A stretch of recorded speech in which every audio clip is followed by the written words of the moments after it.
नारद मुनि ने स्वयं श्राप क्यों मांगा? देवताओं और असुरों के बीच सदा आने जाने वाले, तीनों लोकों के समाचार रखने वाले भगवान विष्णु के परम भक्त नारद मुनि। लेकिन बहुत कम लोग जानते हैं कि एक समय ऐसा भी आया जब नारद मुनि ने स्वयं अपने लिए श्राप की कामना की।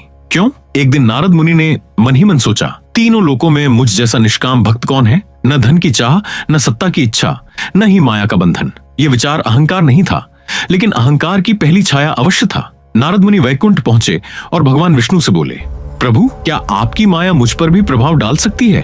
भगवान विष्णु मुस्कुराए। वे समझ गए कि यह प्रश्न ज्ञान से नहीं, आत्म परीक्षा से जन्मा है।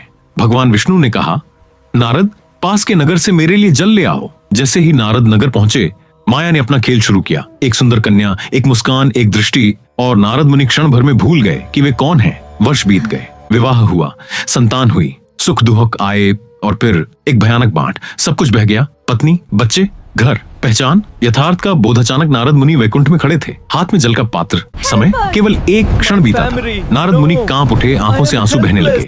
उन्होंने भगवान विष्णु के चरणों में गिरकर कहा, प्रभु, अब मैं समझ गया, माया से कोई भी परे नहीं, न मैं न देवता। श्राप की याचना नारद मुनि बोले, प्रभु, यदि कभी मेरे भीतर फिर से मैं जागे तो मुझे ऐसा जीवन दीजिए जहां अपमान, तिरस्कार और कष्ट मुझे सदा याद दिलाते रहें कि मैं केवल आपका सेवक हूं। यही कारण है कि नारद मुनि बार बार अपमानित होते हैं, श्राप पाते हैं, दुख सहते हैं, क्योंकि वह स्वयं चाहते थे कि उनके भीतर कभी अहंकार जन्म न ले। जो स्वयं को श्रेष्ठ मान ले वह गिरना तय है, और जो स्वयं को तुच्छ मान ले वही वास्तव में महान है। अगर आपको नारद मुनि का यह त्याग और आत्मज्ञान स्पर्श कर गया हो तो कमेंट में लिखें, जय श्री कृष्ण।